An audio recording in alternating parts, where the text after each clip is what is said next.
सबसे आगे कोई पकड़ ना पाए।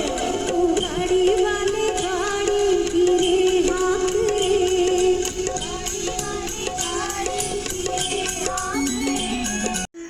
गुड मॉर्निंग दोस्तों।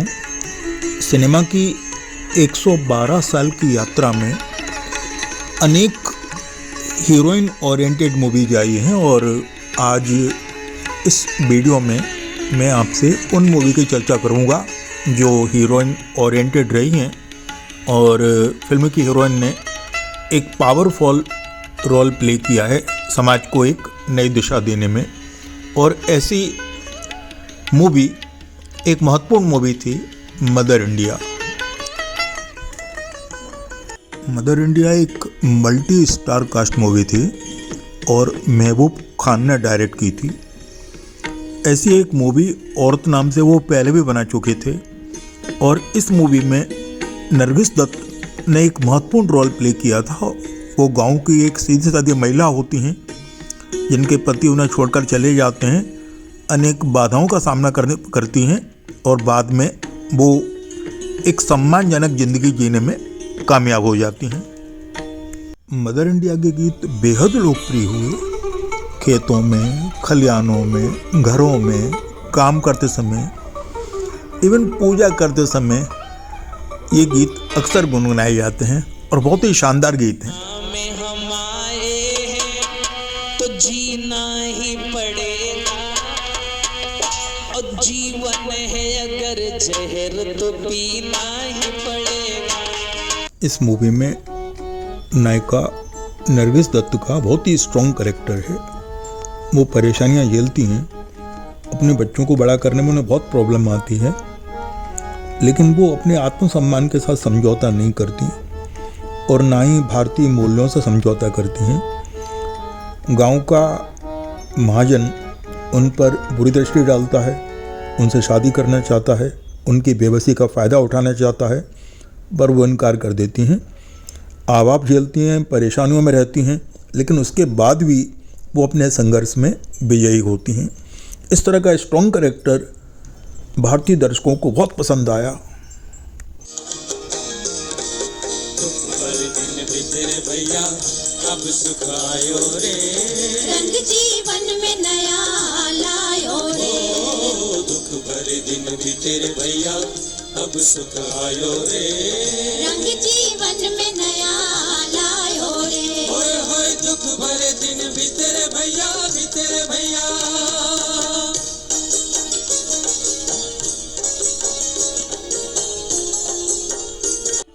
ये मूवी इंडिया में तो सुपर सक्सेस हुई और विदेशों में भी बहुत सराहा गया।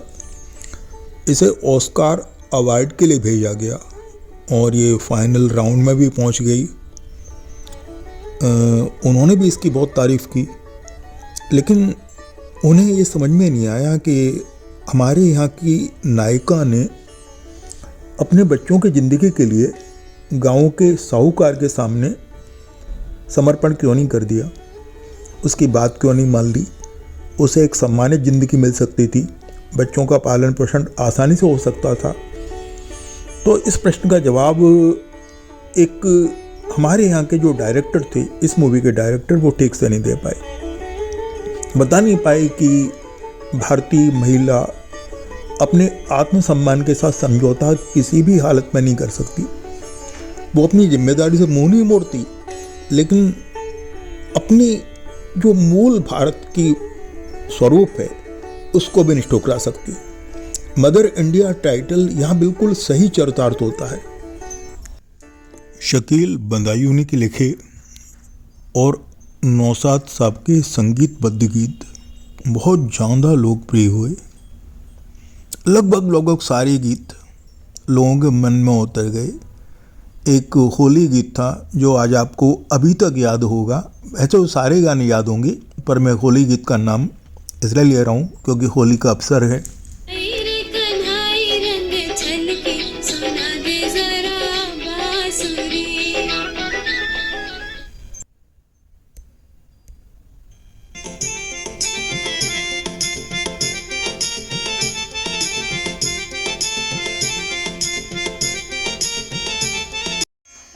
1962 में एक मूवी आई आरती,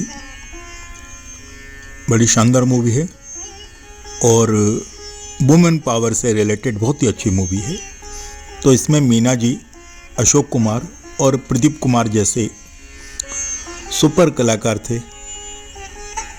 रोशन साहब का संगीत था, जो ऋत्विक रोशन के ग्रैंडफादर हैं, उनका म्यूजिक था इसमें। मीना जी एक ऐसी डॉक्टर युवती का रोल प्ले करती हैं जो बहुत स्वाभिमानी होती है। उनके पिता उनकी शादी डॉक्टर प्रकाश से करते हैं, जिनका रोल अशोक कुमार जी ने किया था, लेकिन उसे स्वीकार नहीं करती हैं और अपने प्रेमी दीपक के साथ शादी करके चली जाती हैं। कई परेशानियों का सामना करना पड़ता है, लेकिन मुकाबला करती हैं। इस मूवी में मीना जी ने असाधारण काम किया था।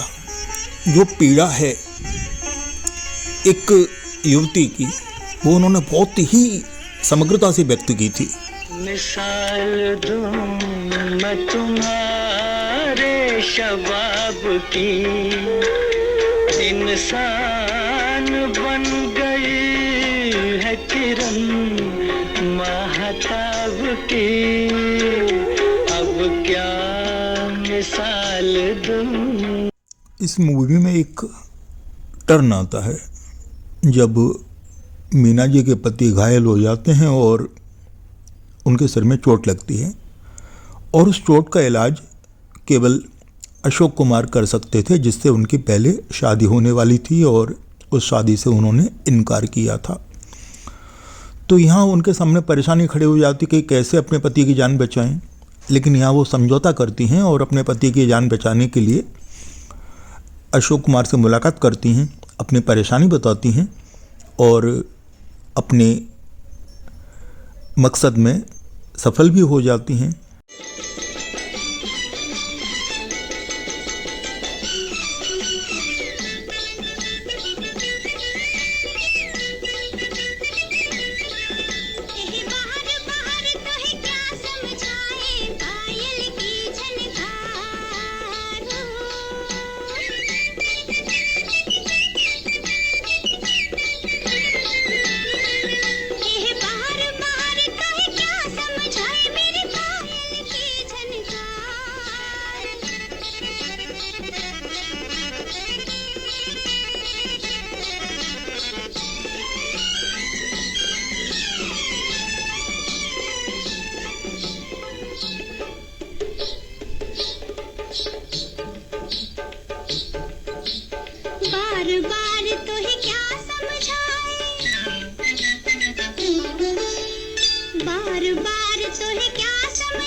क्या तेरे बिन साजन लागे न जिया हमार, तेरे बिन साजन लागे न जिया हमार। छुप छुप के करता है इशारे चंदा सा सवार, क्या आ तो है सजनी ले चलूं नदिया के पार। तेरे बिन साजन लागे न जिया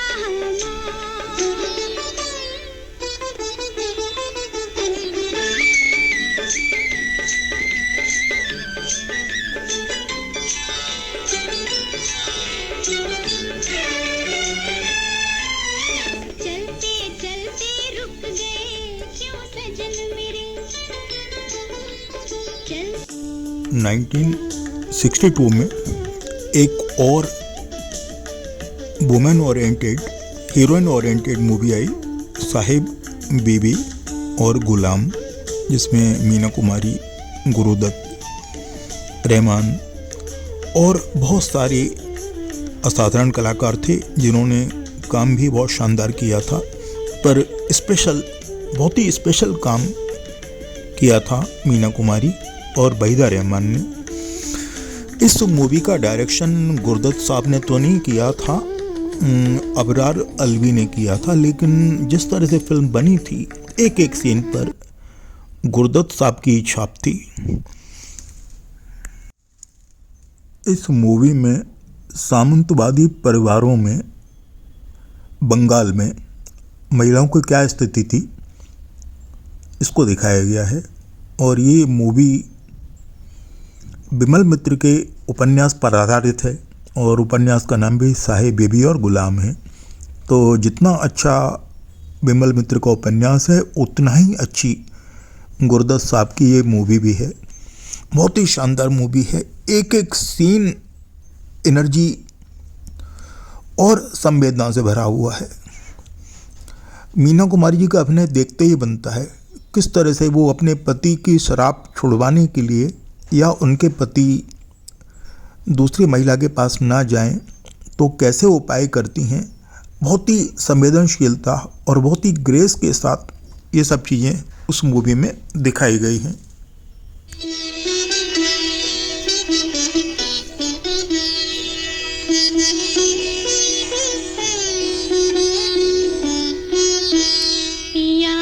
सोजिया में समाए गयो रे कि मैं तन मन की सुध बुध गवा बैठी।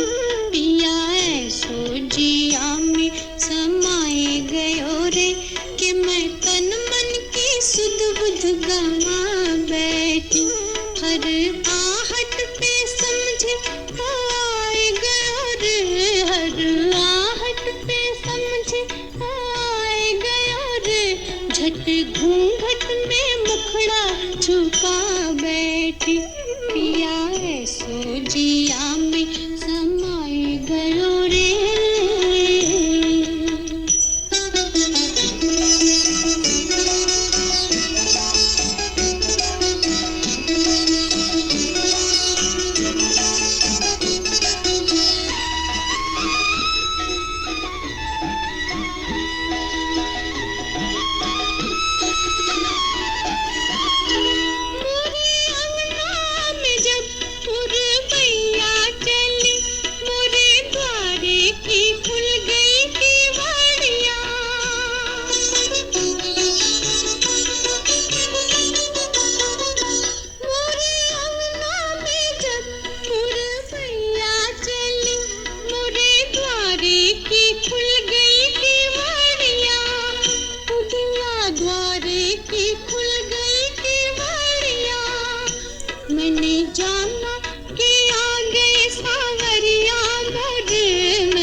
फूलन की सजिया पे जा बैठी।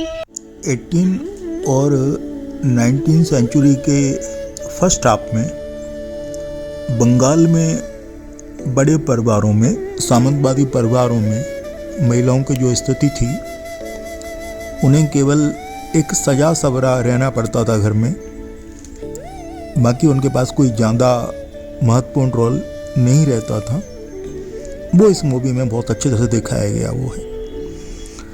इस मूवी में वहीदा रहमान जी पर भी एक बड़ा शानदार गीत जो कि आशा भोसले ने गाया है, भंवरा बड़ा नादान रे।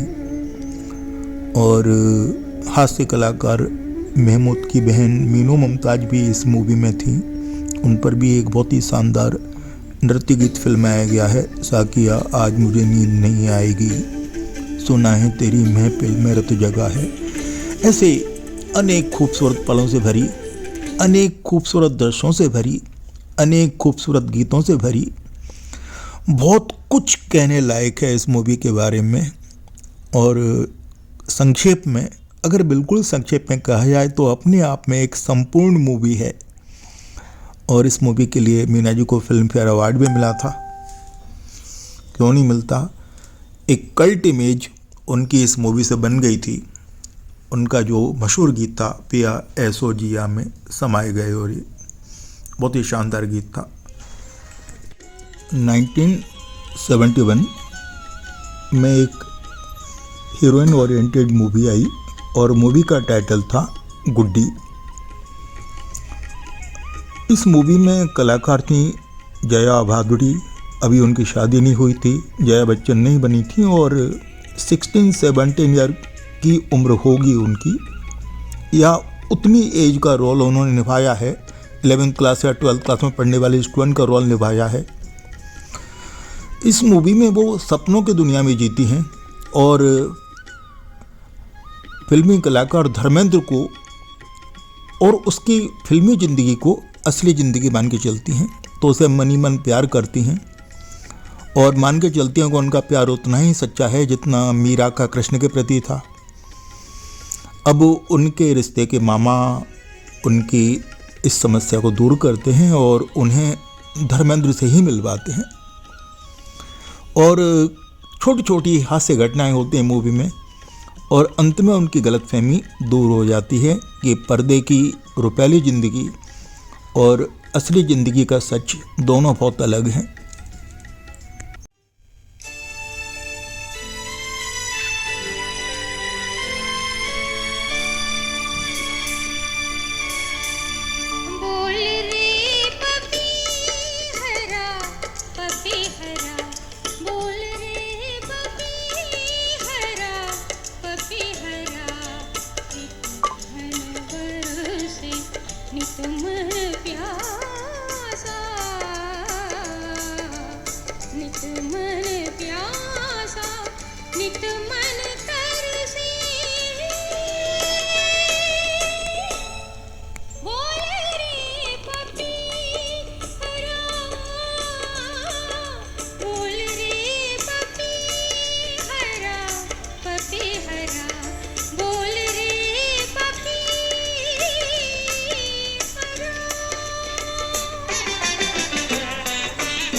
नाइनटीन 71 में ही जया जी की एक और मूवी रिलीज हुई थी और उस मूवी का नाम था उपहार। तो ये जो मूवी थी उपहार एक्चुअली एक बच्चे के मन का एक अद्भुत संसार था। तो जया भादुड़ी इसमें एक ऐसी युवती का रोल प्ले करती हैं जो अभी मन से बच्ची है और शरीर से ज़रूर युवा हो जाती हैं लेकिन मन से बच्ची ही रहती हैं। उनकी शादी हो जाती है। अब शादी होने के बाद वो ज़िंदगी को उस तरह नहीं समझती हैं जिस तरह एक वयस्क युवती समझती है। तो वो अपने बचपन के दुनिया में ही जीती हैं और बिल्कुल वैसा ही व्यवहार करती हैं जैसे कि एक बच्ची व्यवहार करती है, जिद्दी व्यवहार और बचकाना व्यवहार करती हैं। ये मूवी रविन्द्रनाथ टैगोर की एक कहानी समाप्ति पर आधारित है और बहुत ही सुंदर मूवी है कि किस तरह से ज़िंदगी में एक अवस्था का मानी एक बचपन से युवा अवस्था में कैसे प्रवेश करते हैं वो इस मूवी में दिखाया गया है। बहुत ही सुंदर ढंग से दिखाया गया है। तो रविन्द्रनाथ टैगोर तो थे ही मनोविज्ञान के जादूगर और उन्होंने अपनी कहानी जितनी सुंदर लिखी है उतना ही इस मूवी में जया जी ने इस रोल को प्ले भी किया है। बहुत ही शानदार मूवी है और बहुत शानदार गीतों से भरी मूवी है। नगरिया सुनी रे सजरिया भय परदेसी मेरे संवरिया सुनी रे नगरिया सुनी रे सजरिया भय परदेसी मेरे संवरिया सुनी रे नगरिया हो राम। 1973 में जया जी की एक मूवी और आई जिसमें साथ में थे अमिताभ बच्चन और इस मूवी का नाम था अभिमान। तो पति और पत्नी जब एक ही जॉब में होते हैं तो उनके बीच में किस तरह से एक टेंशन क्रिएट होता है वो इस मूवी में दिखाया था। पुरुष का अभिमान इस मूवी में बहुत अच्छी तरह से निखर के आया था और कुछ लोग कहते हैं कि ये मूवी किशोर कुमार की ज़िंदगी पर आधारित है क्योंकि उनकी पत्नी रूमा गुहा भी एक गायिका थी और दोनों के बीच में इसी टाइप की प्रॉब्लम क्रिएट हुई थी और बाद में उनका डाइवोर्स हो गया था। खैर इस मूवी में डाइवोर्स तो नहीं होता, बाद में पति पत्नी दोनों मिल जाते हैं, पर एक बहुत बड़े तनाव से इस मूवी में जया जी को गुजरना पड़ता है। बहुत ही सुंदर मनोविज्ञान का चित्रण है मूवी में। जया जी और अमिताभ बच्चन दोनों ने ही अपना बहुत अच्छी तरह से रोल प्ले किया है। इस मूवी में अनुराधा पौडवाल जी ने भी एक श्लोक गाया है। इस तरह से अनुराधा जी की डेब्यू मूवी कह सकते हैं। और लता जी ने तो इस मूवी में एक से एक शानदार गीत गाए हैं और ऐसा ही लगता है जैसे जया जी उन गानों को गा रही हैं। जया जी ने उन गानों को ऐसे जिया हुआ है जैसा लगता है कि लता जी की जगह जया जी उन गानों को गा रही हैं।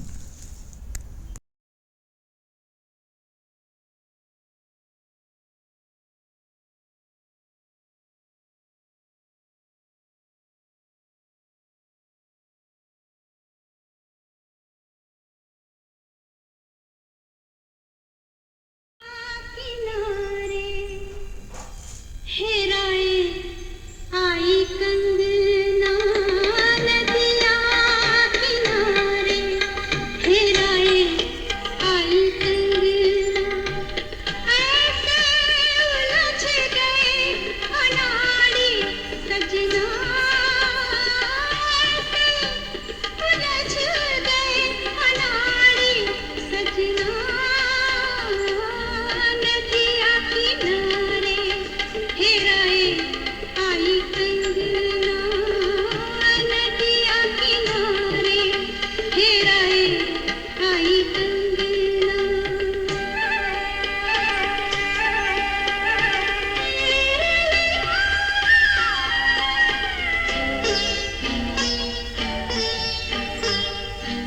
काहे पनघट ऊपर गई थी चल के अकेली मारे हंस हंस ताना सारी सखियां सहेली गोरी और जाओ न मानो कहना गोरी और जाओ न मानो कहना नदिया किनारे हेराए आई कंगना नदिया किनारे हेराए आई कंगना। 1974 में नरेंद्र नाथ मित्र की कहानी रस पर आधारित एक मूवी सामने आई और वो मूवी थी सौदागर। रविंद्र जैन का संगीत था और महत्वपूर्ण कलाकार थे नूतन, अमिताभ बच्चन और पद्मा खन्ना।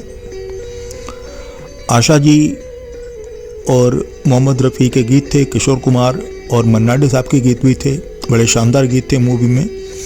तो इस मूवी में भी जो महिला पात्र थे उन्हें काफ़ी स्ट्रॉन्ग दिखाया गया था।